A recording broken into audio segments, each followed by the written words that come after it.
wanna do, I already done it. And I got your little boo telling me she love me. I got this one, that one, damn, it's gonna be a long night. Hello guys, what is up? It is me, Prince of What Ifs, and I am back here with a new video, one that has been taking way too long to get out. What if Luffy had Yuno's powers? The fifth part, and sorry again for taking so long to make it, but here it is. Hopefully it'll be a long one, and I hope you'll enjoy this. Don't forget to like and subscribe, do all of that shit. I'm not gonna say it because you know what I want you to do, but yeah. And also the special is on the way. I've actually recorded it more than 3 times now, and I lost the audio the second time. The first time was actually the bad version. The third time was the one that I lost it at. The second version, I still have it. I have the first part of the series like out. I need to add in the 2 other parts to make an entire movie, so that's taking a bit longer than I expected, but I'll make it there, so y'all ain't gotta worry. Without any further ado, let's get right into the video. Okay, so last part we start off with Miss Wednesday regaining consciousness on the boat on the Tempests, and after realizing how screwed she is, she intentionally leads them to Whiskey Peak with the intention to run away while Igaram and her leave while they go on a rampage. However, she doesn't realize that with his grimoire, Luffy and by extension his entire crew learn that she is a princess, but they play along and go to Whiskey Peak, where they are welcomed by people who fake being nice while being under the command of Crocodile. Zoro, after waking up, beats them all and fights them, while Luffy finds Wednesday and Igarapwa, who are truly Vivi and Igaram, and he strikes a deal to help them because he hates Crocodile. And he meets back up with Zoro, who beats everyone else. He just destroys them before then killing Mr. 5 and Miss Valentine on Luffy's orders. Nami then comes out getting in on the deal, and the Tempest then leave with Igaram trying to go on his own separate way to take a bit of heat off the crew. While Whiskey Peak is bombed, they move with Vivi and also brought Karoo along because Karoo is adorable. On the way, Vivi learns the Tempests are actually quite nice as she thought that they were fronting to be nice and get closer, but they do actually genuinely get closer after they realize that they have a lot in common actually. After leaving Whiskey Peak, they go to a little garden where while Zoro and Sanji get food, Vivi and Karoo and Luffy go to check out the interesting place. Nami and Usopp stay for a while, and Luffy and Vivi end up meeting the giant Dory, who later fights Groggy, who brought Nami and Usopp to his camp. And as the giants fought, Usopp became inspired by the Albafian warriors. Meanwhile, Luffy finds a hiding Mr. 3 who lets him talk to Crocodile with the transponder, but despite Crocodile trying to strike up a deal, he gets caught up by Luffy, who does not plan on listening to him, and then he goes back to Vivi and Karoo after accidentally having knocked out Mr. 3 using Haki due to his he doesn't have innate control of it yet, so there's that. After meeting back up, Vivi then asks about the log pose and how they will reach Alabasta, only for Luffy to say that he had a way to navigate by combining his abilities with Nami's impeccable navigation skills, so they were fine.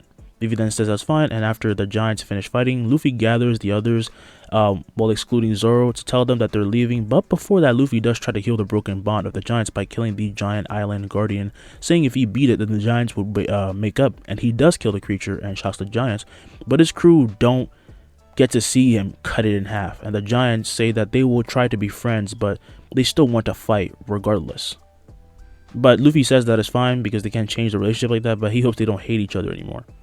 As the Tempests leave, they come across the Half-Sea King and are left shocked, and then they leave, but on the way, Nami gets sick as it seemed that she was bitten by a strange bug on Little Garden. Vivi for now says that they should get Nami a doctor, so they head for Drum Kingdom, and on the way get ambushed by Wapple's giant ship, only for him to then leave in fear of Luffy. And as he does, the Tempest then reach the kingdom, and at first are not trusted, but Luffy shows humility and willingness to bow for help, so Dalton, the acting mayor, helps them by directing Luffy to the witch doctor, and that is how he ended up meeting Chopper, who at first after seeing him passes out because of his infamy, but as Nami starts to heal and the two men interact, they grow in friendship, and eventually Chopper is even brought to the ship for a party.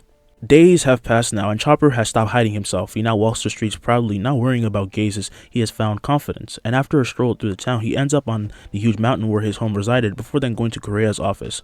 "What do you want?" she would ask, as Chopper would then slowly open the door, asking how she knew, and she said there's no way she wouldn't recognize his steps. "You don't want to leave? You want to leave, don't you?" Chopper takes a moment, but says, "Yes." "Then you can get out." Chopper is surprised by these words, only for Korea to then pull out a machete and, in a comical fashion, chase after him, which makes Chopper's eyes pop out, and he runs out, dodging her strikes. Stop! Well, why are you trying to kill me?" he would yell, and Korea would say, "You don't need to stay here, right?" What does that even have to do with anything? And he is so flustered. But eventually he does escape, and he transforms into a reindeer form, and with tears in his eyes, he runs over to Luffy's ship. And on the ship, while Zoro sleeps, he starts to hear something and gets up as he would slowly take out his sword, only to find a crying Chopper jumping at him. What the? Chopper then lands onto and grabs his face, smearing it with tears, as Zoro would say, Jesus, stop! God, what are you doing? Chopper then cries, saying that Korea had kicked him out, just as Zoro pulls him off his face, and he puts him down just as Luffy comes out, seeing the crying Chopper, and he would say, everyone's sleeping, what? Before he can finish his words, he hears an explosion as Sakura's start to fall on him, and the other Tempests and Vivi walk out, seeing it raining flowers. Wow, so beautiful, Vivi would exclaim, as the petals then fall on their ship, and Chopper holds out his hand, catching one. But how? Dalton then calls out Chopper's name from shore, and he runs to the edge of the ship, with Dalton then throwing him his stuff, which Chopper catches, and Usopp says, wait, what's going on? He's obviously confused, and Dalton then says that Kureha knew that Chopper would leave, so she prepared all of this. She's truly a strange woman, huh? And she couldn't do this tomorrow, Zoro would say. Luffy, however, says he doesn't care because this means that Chopper is joining them, and he walks over saying, oh, I'm sorry for bothering you guys for the past few days. You understand, right? Dalton would then say, forgiven. After all, you drew away our oppressor. Oh, and I have a message for you. Luffy, interested, would then ask who sent it, and Dalton would say he didn't give a name, but he said to meet him at Alabasta, and he'll be waiting for 10 days. Well, whoever he is, he sounds fun. Thanks. Alright, we're leaving, guys. Vivi, it's time. Chopper would then say, wait, where are we going? Is it dangerous? Don't tell me you're getting cold feet now, Luffy would say, and Chopper would say, oh, no, I'm a man, after all. Luffy would then say, good, and he says, let's head to Alabasta. Fade to black, and we cut to Alabasta, and in a secluded part of the desert, a city is left in ruin by pirates who raid them, and as they're beaten black and blue, bleeding at the mouth and covered with cuts, they think that they're done for when they see their hero. Oh my god, he's here. They would all look up to see Crocodile atop a building, smoking his cigar like usual. Sorry, I'm late, Crocodile would say. I was caught up in a storm. The captain of the pirates would then point to Crocodile with a sword, saying, who the hell are you? Don't get in our way. Crocodile would then jump off the building as he would then land, and he would instantly create a wave of sand to ripple out, burying everyone except the citizens, leaving them unharmed, and this takes out the villains, or, I mean, they're not, yeah, they're villains, technically, but he's a villain as well, and this makes the people start to chant his name, since he is a hero to them. While Crocodile reaps the benefits of being a fake hero, Vivi's father and his people are crumbling. Around this time is when the Tempests, approach the port town of Alabasta, and in a restaurant we find Ace surrounded by stacked up plates and his face in one of those plates. Is he okay? One of the men around would ask, and one of them would say, I don't know, he was just eating and talking, and then out of nowhere he got knocked out. As people watched Ace scared, thinking that he may have died, he would just wake up startled. Oh, I fell asleep. You fell asleep? They would yell, and Ace would say, calm down, jeez. I guess you don't have a problem eating in public, huh? Customers then turned to see Smoker, as Ace would then do the same, saying, I don't want any trouble, alright? I'm just looking for my little bro. A brother, Smoker would think? Well, I'm not really looking for you. I'm here for the Ripper. Hearing these words make everyone run out because it involves Luffy, and they don't want to be caught up in that. And Ace would say, man, he's famous. I don't know if I should be jealous or happy for him. As he says this, someone then enters the pub saying, you should feel awesome. The pub owner then, as he sees Luffy, quickly hides down, as Smoker would then turn to face him, and of course recognizing his voice. And he would say, you're his brother? Hey Ace, Luffy would say, and Ace would say, Luffy, as Smoker is in a tight spot and he isn't sure what to do next. And as he is in thought, Ace then runs to Luffy before then hugging him tightly. How you doing, big shot? He would say, and Luffy would say, so it's pretty good. You've heard of me. I'm surprised. And then they laugh about it, and Smoker takes out his sea stone staff and he elongates it with his arm with his smoke fruit, and he aims it at Ace's head, only for a windshield to form as they would block it. And just as Ace turns, the barrier would fade, and Ace would say, Luffy got his fighting skills from me, Ace, as if moving like the wind itself, disappears and appears behind a shocked Smoker, who turns kicking towards him, but Ace easily dodges him, and he would say, and I got faster from dealing with him. As Smoker keeps attacking, soon he is then trapped by wind chains, and a certain power reaches him as he would fall over weak, and Luffy and Ace then look down at him. Nice trick, Ace would say. Luffy would then say thanks. It's not just wind though, added a bit of hockey. Hearing these words, Smoker is taken aback, as is Ace, having only seen Whitebeard use hockey a few times. He can use such a thing already? No wonder, Smoker thought. Ace and Luffy then soon left, leaving behind a cowering pub owner shrieking while in a hiding, and his pub was now ruined, with only one customer being Smoker, who didn't even want to be there. As Luffy and Ace walk out, there is no one there any longer, no citizens, except for Marines waiting for them, and Takagi will be leading them, as she would unsheath her sword and point to the two pirates. Being famous is such a hassle, Ace would say. Hi, Luffy would say. Sorry about last time. Takagi, angered, would then say, what have you done with Mr. Smoker? And Luffy would say, don't worry, he's taking a nap. Sorry, but I have to leave right now. He then grabs Ace by the hand as he bursts with wind that pushes back the Marines, and he leaps into the air, piercing it and forcing Ace to hold down his hat. What about your crew? Ace would say. Oh, they're already on the ship. As at the Tempest ship, the Tempests are already manning the sails and, getting ready to leave with the surprise they had gotten, and Chopper points to the sky saying that Luffy was here. Good, Luffy would say. Jeez, we can never come to an island and just stay there without almost dying. Luffy then lands down as a slight breeze then hits everyone, but everyone then looks to Luffy, and he has someone new with him. Hey guys, this is my brother Ace. Whoa, seriously? Usopp would say. Chopper would then say that Ace looks cool because Ace is Ace, and Ace looks at Chopper saying it's natural, as he would then laugh, telling everyone thanks for taking care of Luffy, and they would say no problem with sighs of relief, and they also bow, and Luffy would say, hey, watch it. So, you join Whitebeard? Luffy would say. As they hear this name, they are shocked, but notice that there is a mark of Whitebeard on his back, and Ace would say that Whitebeard is the strongest pirate he's known. I'm gonna make him the Pirate King. Not you. Sorry. Luffy would then say, I'll just beat him up on the way. You can tell him that when you meet him next time.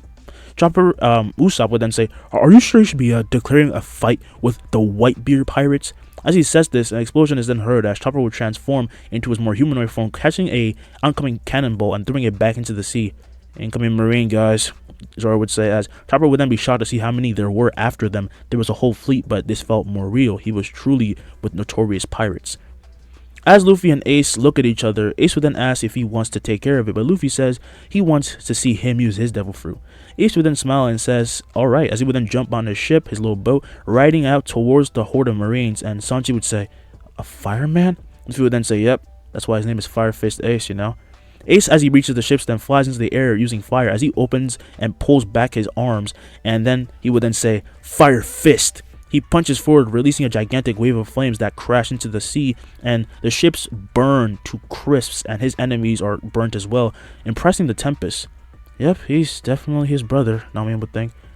After this, Ace would go to leave, giving Luffy a Vivre card, which he keeps close to himself, and Ace then asks if he heard from Sabo lately.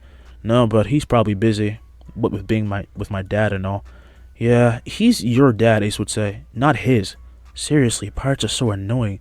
You are pirates, you idiots, Sanji would say, and the two would say, oh right, making everyone facepalm, as Ace would then say, well, I'll pass on your message. He might want to meet you later. As he says this, he then lands on a small ship, and using his flames, he would roam through the sea and leave. Meanwhile, the Tempests go back on their adventure. They end up in Greentown, which honestly is ruined and looks nothing like the name, and they meet the Kung Fu Seals, which Luffy beats and becomes the leader of, but also friends, and then they start going through the desert on foot and talk about how Crocodile cornered Vivi's father by framing him for having dance powder, which is very illegal. After a while of talking, Nami then actually brings up a point. Well, I was actually thinking maybe Luffy could make it rain. Vivi hearing this and looks to Luffy, asking if that's possible, and Luffy then says it could be. In a way, the wind does carry rain, and maybe with hockey I could use it to create a whole downpour. Well, it's worth trying, right? Vivi would say. Luffy would then say, right. He then sees everyone looking at him, and he would say, oh, you mean right now? And they all yell yes, as he would then say, okay, and he flies up into the air and puts a barrier around everyone. And then Luffy, as he goes into the air, would clap his hands, causing a tornado of wind to explode out as it would hit the sky, starting to morph the clouds. And then the green wind starts to gain a spark as Haki erupts out of them, and the clouds instantly darken, widening Vivi's eyes as a drip of water hits the barrier. He did it. As the Tempest see rain start to fall, the barrier then falls, and a thirsty Usopp opens his mouth to catch as much water as possible, and Chopper says, that's just insane. Well, you guys asked for it, Luffy would say.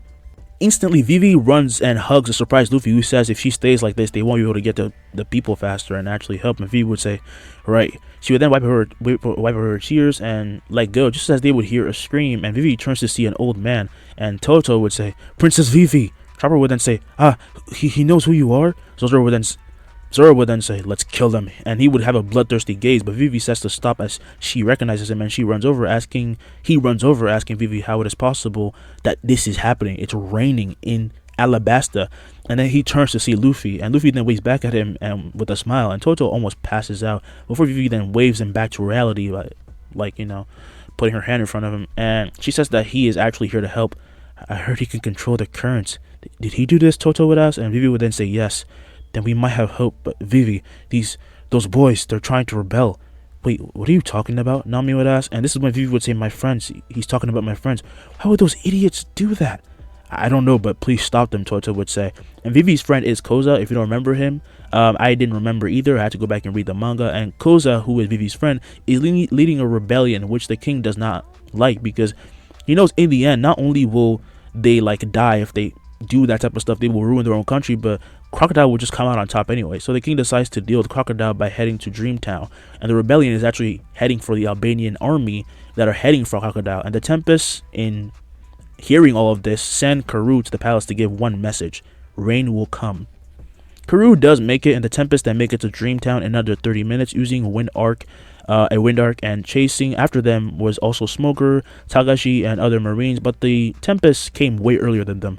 Alright, Luffy would say, split up. Zoro then jumps off as Chopper then takes his reindeer form with Nami, taking Nami and Vivi on his back and touching land. And the scared Usopp is then carried down by Sanji while Luffy deactivates the arc and flies forward. I've come for you, Crocodile. He and the Tempest enter the town, and Luffy passes by people over them. They recognize him, and they will be fearful as when the others arrive, they actually try to stay inconspicuous. However, Zoro would be met by Mr. 1, and instantly chaos erupts around them as Zoro then takes out his two swords. I guess you're not hiding anymore. This would have ended so peacefully had your captain had just left us alone, Mr. 1 would say. His arms then grow out steel blades, and the two begin to fight.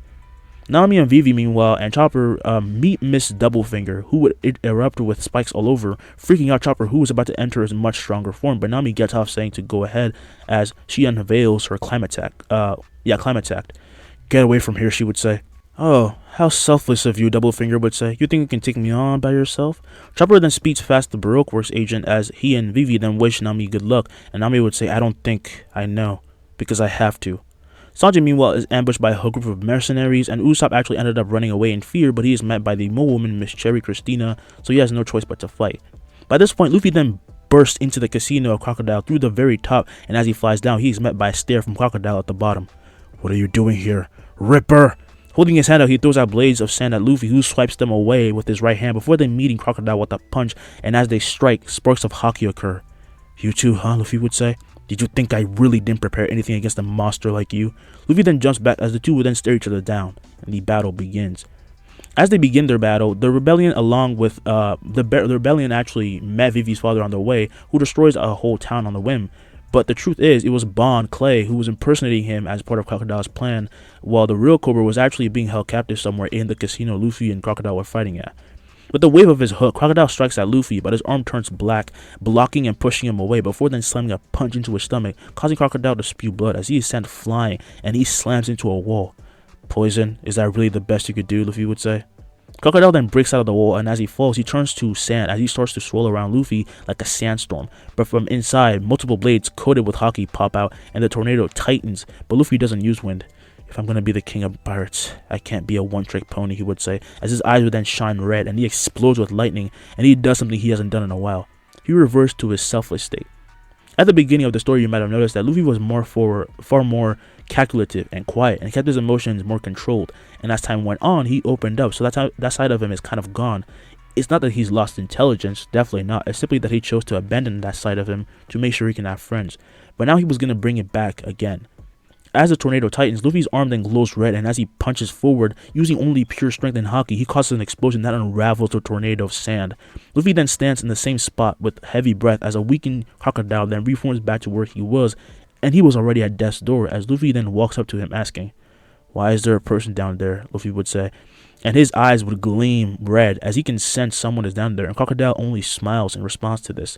Luffy is confused but realizes that this could be bad, and with a wind punch he destroys the ground below before then falling through and blasting down for Cobra.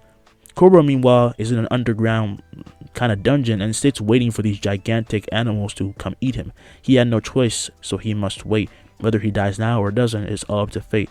However, as he waits for his death, Luffy then appears and lands before him. Who are you? Cobra would ask.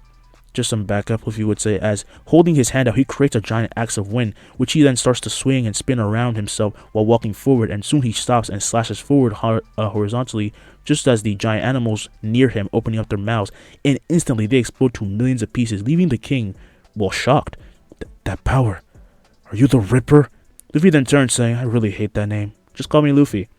As the battle rages on outside between the Tempests and Baroque works, Nami manages to beat her opponent, but barely, and the same goes for Usopp, even though he's barely alive. And the reason why they won much faster, because they were more willing to be reckless, because they knew as long as they weren't hurt fatally, Luffy could heal them. And the same goes for Zoro.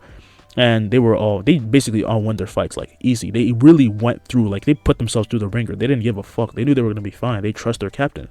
So, as he lays out on the sand out of breath, being at death's door, Usopp's eyes see what he thinks it must be an aberration.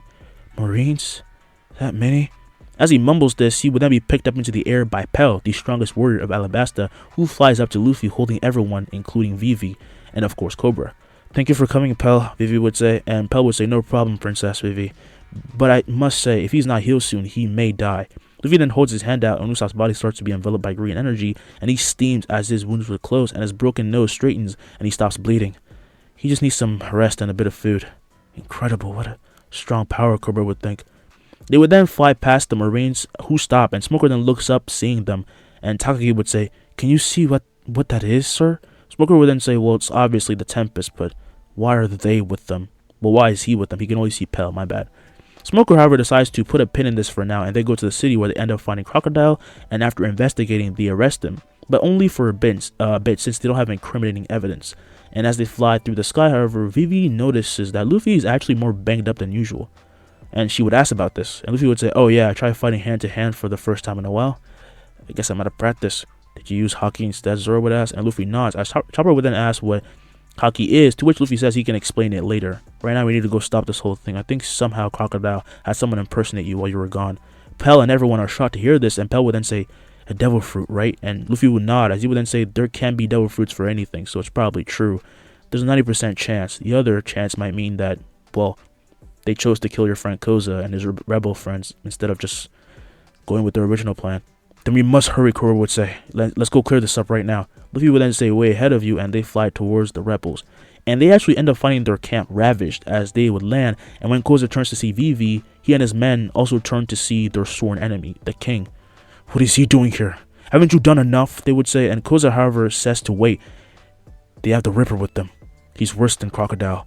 Wait, does that mean that we've officially lost? Luffy then starts walking to them as Usopp would then cower behind Zoro, but acts like he's not, and Usopp would say, sorry, just let me stay here for a bit. Stop being such a sissy. You just beat one of the Baroque Works agents. Come on, man. Luffy, meanwhile, as he approaches the rebels, despite their chances of losing, they ready their weapons and steel themselves, which impresses Luffy, but he walks past them and they are too scared to even make one sudden movement. Luffy soon ends up seeing a hurt kid who was being protected at the back, and Koza would then turn saying, leave him alone. He would then run to Luffy, but instantly him and everyone are hit by a wave of energy that makes them freeze as their pupils would disappear and they fall over, seemingly dead, as Vivi then runs to Koza, checking his pulse. I didn't kill him, you know, Luffy would say. Such incredible power, Pell would say. So that's Haki, Chopper would say. Sanji would then say, yeah, apparently, yeah, that's Haki. Learning something like that would really come in handy at the Grand Line. Luffy then kneels to the kid and starts healing him, as when he opens his eyes, he would see Luffy and he would say, wow, pretty. Luffy would then smile, saying thanks, as the kid then sits up looking at himself and he sees the king and the princess Vivi, and he remembers what he was going to say before he got, well, almost killed. And he would say, wait, there was someone here who transformed into the king and he made him look like a bad guy. He called himself Mr. 2 or something. So it was true, Nami would say. Good. At least we can stop all of this now. Fade to black. Koza slowly opens his eyes and the face of Vivi pops up, and she would ask, had a good sleep?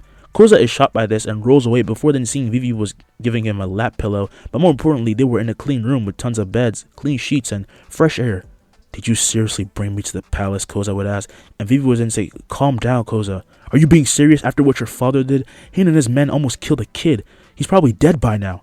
Hey, that's rude. He won't let a kid just die, you know, Chopper would say, as he then walks in his buff form, intimidating Koza, who by this point is confused, and Vivi would say, I think we need to talk. A few moments later, after calming down, Vivi brings Koza to the side of the castle, where his men will be waiting for him, now having regained their lost limbs in their endeavors, and he could not help but cry, because this has been really hard for them. And this is when one of them would say, but hey boss, look outside. Koza then hears the strike of thunder, and he would run to the window nearby, as to his amazement he sees Luffy controlling the storms as if he was just raining down water, as if it was nothing, and their once heat-stricken country and full of misery was rehealing again right before him. Impossible, he thinks. Down below, as the rain finally strikes the people, they'll be celebrating and praising Luffy, who would then bask in the glory. Again, he does have a bit of vanity thing. He's not like obsessed with it, but I just wanted to point that out. In this instant, he then unlocks 2 spells, and he sees his grimoire flip to show armament haki and the color of the Supreme King. Nice, he would think. And we fade to black again. As night falls, at the shore of the kingdom, we find Hina talking with Smoker as the Marines gather to keep a lookout for Luffy's ship, which they have found, but it was covered by a barrier, so they can't do anything. Hina would then reach for the barrier, only for her hand to be bounced off, and she would say, "And you're sure about that?" "Of course I'm sure," Smoker would say. "It was Haki. We need to up our game. He's already putting us at a disadvantage. If we meet him here, we might die, you know."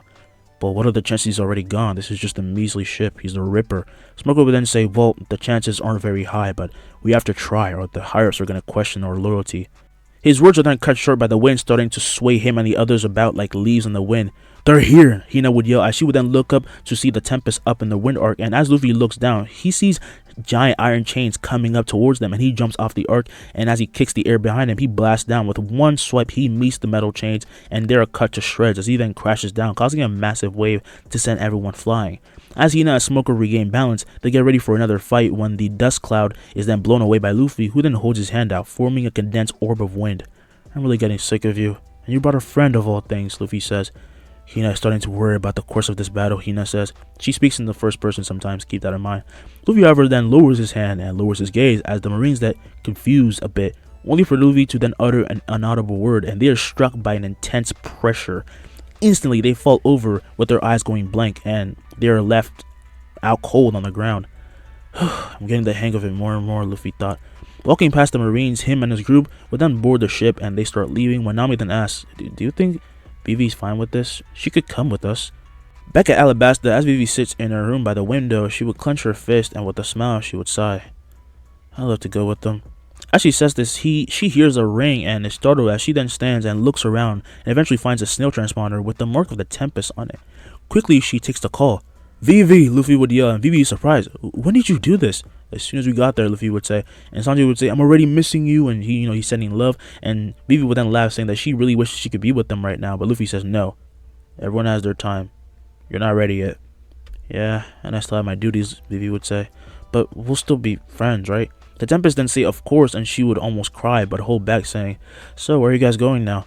As she asks this, though, everyone becomes quiet as she gets nervous, asking if something happened.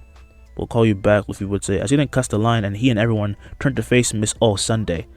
"Is she a pirate too?" Chopper would ask. Robin then jumps down from where she was and lands, making everyone get on guard, as she then looks to Luffy, but more specifically, his grimoire. "Hey, my eyes are up here," Luffy would say, as Robin then apologizes and she introduces herself. "Now that you have destroyed the organization, you can just call me Robin. Nico Robin."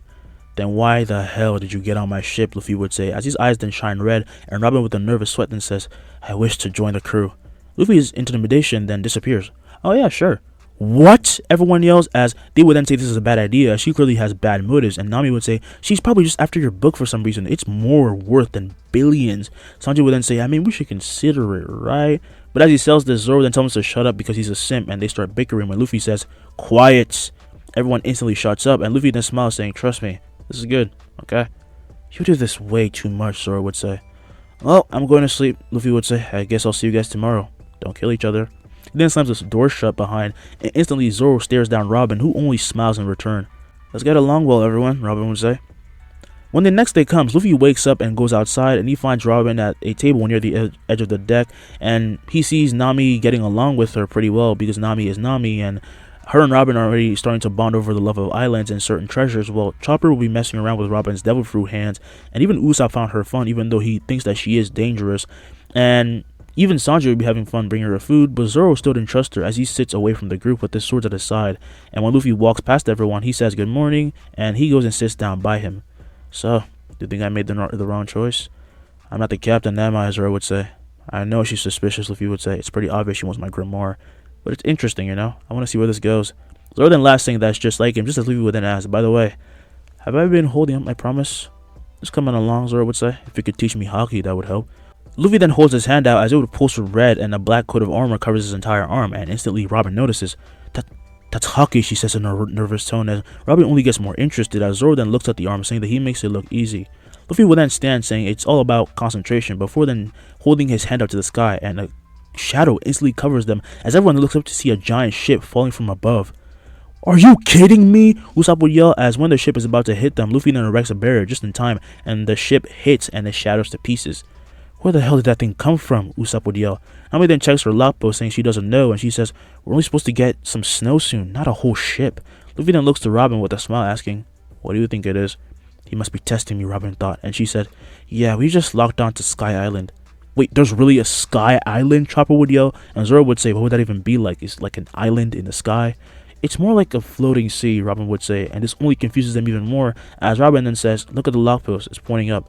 Nami and everyone see that it truly is, which is insane, but Nami says that it shouldn't be possible, as it is in disbelief, of course, and Robin would say, "No, Miss Navigator, if it points to it, there's always an island there." Luffy then lowers his hand, releasing his code of Haki, as he says that in that case, they should get ready to go to Skypiea. Well, the Sky Island, they don't know it's called Skypiea, but this excited Chopper and Usopp as they begin to dance and prance about, and as they do, Luffy then looks to the sky and wonders how crazy a Sky Island must be, when his eyes then start to narrow and his vision would zoom in to see the island along with the silhouettes of its many inhabitants. "What the hell?" Luffy thought. "Hey, Luffy. Luffy." Luffy then snaps out of it and looks to Nami, who asks if he's good, and he says he's fine. "Okay, let's go." However, as he says this, everyone then hears chanting and screaming as a ship would then approach them, and they turn to see Masira and his crew. That's the monkey dude with, Mont Blanc cricket. And this is when, as they reach the Tempest, the crew then shuts up and they realize who they have just met. "Boss, what do we do now?" Masira, frozen in fear, then says, "Don't say anything stupid." "Who are you guys?" Sanji asks, and Nami would then say, "Ignore them. That ship must have some gold or something. I don't know if the island exists, but they gotta have some treasure. Let's go get it." She's of course talking about the ship that crashed down, and she wants some money. It's Nami.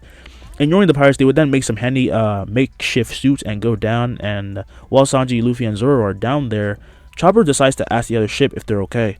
"Oh, we're fine," Master would say, and this is when Nami would say, "You can leave if you want, we just want the sunken ship." Master with a relieved tone then says, "Wait, seriously?" The three then nod in tandem, and the pirates then sigh in relief, and quickly they leave, and Chopper waves bye to them in a friendly manner, but they misinterpret it as him playing coy and putting on a fake smile for appearances. After getting all the stuff from the ship, Robin then shows her expertise as an archaeologist, and she determines that whoever came down, whatever the group was, like whoever came down, they were definitely attacked. It's kind of hard to imagine how strong people up there would be, Zoro would say. "Well, it's definitely worth checking out, right?" Luffy would say. "An island in the sky." Now they get going to head to Skypiea, Sky Island, whatever, and they decide to go to the nearest island to get some information, but Luffy had not told him that he was already looking for the island on his grimoire, but using his grimoire, he does inform him that this place they're going to is a lawless island where pirates frequent the most, they frequent that place the most, and fights break out all the time. And yeah, a passing group of pirates, as they would be marching around the island of Jaya, they would see their leader bump into someone accidentally, and the leader would then say, "What the hell do you think you're doing?" Luffy, accompanied by Zoro and Sanji, would then raise his gaze, saying, "Oh, sorry, friend." The eyes of the pirates widen as Luffy then walks past them, and the group then enters the town. That was him, right?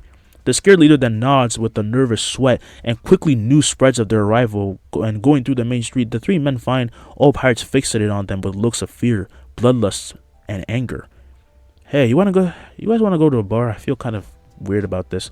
I thought we came here to go for Sky Island, some info, right?" Luffy, however, shakes his head, saying, "I already know where it is." "What?" Zoro would say. "You have to communicate this stuff, man." "Hey, I just found out," Luffy would say. "I've been scouting for a while now." "Your powers make no sense," Sanji would say. The three then walk in and go to a bar, and as soon as they open the door, everyone turns to them as the shadows would cover their faces, making them look like absolute killers. "It's the Ripper.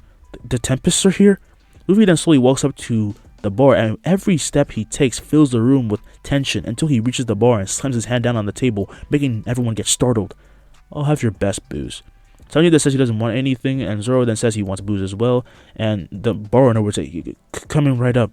Getting right to it, the man then goes and gets their orders as quickly as possible, and Zoro says they need to leave soon because he feels like something is about to start. And as soon as he says this, something does start as the door is kicked down and opened by Bellamy, who everyone turns to face except the Tempests. And Bellamy would say, "I heard some idiot was posing as the Ripper." Instantly, everyone is dumbfounded by how stupid he sounds, because if he angers Luffy, they might die with him. So in fear, someone tries to get up and leave, only to find Bellamy's arm in front of them. Slowly, they look up to see him as he then stares them down, and he says to sit down.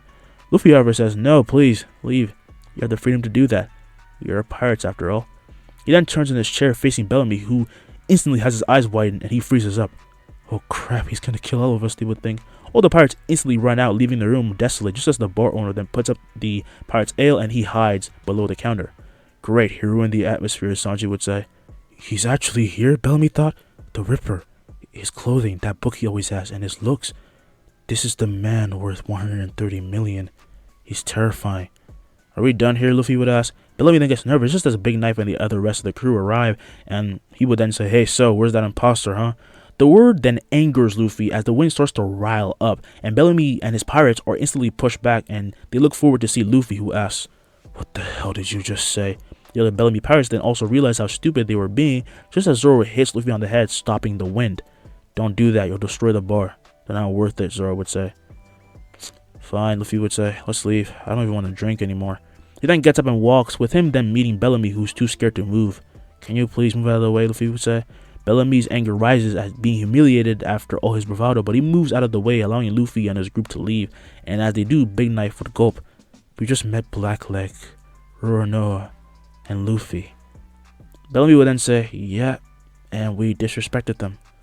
"I'm so stupid," Bellamy would say, as he then slams his face into a wall, and the crew becomes quite somber, actually, because they are fans of Luffy, and the fact that they call him Luffy is a sign of respect, because they don't like to just call him by his alias, the Ripper. They think they're kind of connected in that way, and they were inspired by the Ripper, and they consider themselves the juniors of him. So essentially, when Luffy had a crew, they became even more inspired. Big Knife is actually a big fan of Zoro, just because he joined Luffy's group, and he's a great swordsman. "Well, he's kind of what I thought he'd be," Bellamy thought. "He looks like a real man." Meanwhile, on another island, we find Mont Blanc Cricket and his monkey brothers, as Master would then say, "Man, I'm so glad they didn't chase me here." Cricket would then say, "Why would he? He probably sees us as nothing." Shoujo, the other brother, then says, "Damn, they probably found that stuff and just threw it back in the sea. It'll be hard to even find it now." As they say this, however, an explosion of wind hits them out of nowhere as they are blown away, barely managing to grab onto the walls of their castle. "What the hell is going on?" Cricket would say, as this is when he and his brothers actually see a ship being catapulted into the air by a giant blast of wind that would be splitting the sea. "Is that who I think it is?" Shoujo would say. "It's the Ripper," the three would say. And as the Straw Hats near the skies, while they are being brought to the sky at intense speed, they have a wind barrier protecting them, with Robin then being astonished, filled with fear yet excitement, and she sees all the other Straw Hats' reactions. Of course, they are not exactly ready, but they have a look of enthusiasm on their faces. "I can't believe he actually did all this," Nico would think, and she then looked down to the sea just as they hit the clouds and they passed through them. Instantly, the pressure would change and they come above, finding themselves falling down on a sea of clouds. But quickly, everyone passes out due to the change in the loss of air pressure and loss of oxygen, but they do land on a cloud, with only Luffy being awake, but just barely, before he then collapses.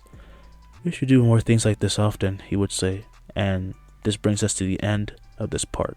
Welcome to the end of the video, guys. I hope you enjoyed this part, and I really put a lot of work into it. As you can see, I tried to do it from different points of view, that type of shit. I haven't done that in a while. Wasn't that much, but you will get that a bit more in the Skypiea arc, which, by the way, I don't want to toot my own horn, even if this doesn't get, like, the next part doesn't get views, but holy shit, I actually am on a roll here. Now that I've actually kind of gotten myself a bit more position, I think I'm actually going to do every single arc in One Piece, except for the Divvy back fight thing. That thing was stupid. It really didn't matter. But you get what I'm trying to say. I have more space now to actually do things correctly. So I'm going to cover the Skypiea arc this time, and it's going to be awesome. So I'm going to go through as much as I can without prolonging it too much, because Luffy is OP, so there's no need to beat around the bush so much. So I'm going to have fun with it, and the special is coming soon, okay? Calm the hell down. I'm making it right now as we speak, all right? Well, not right now, but you get what I'm trying to say. The movie will be out soon, and I cannot wait for y'all to see it. Like I said, it is still an experiment, so calm down with that, but do give me criticisms, and I will see you in the next video. Stay safe. I really love y'all, and peace.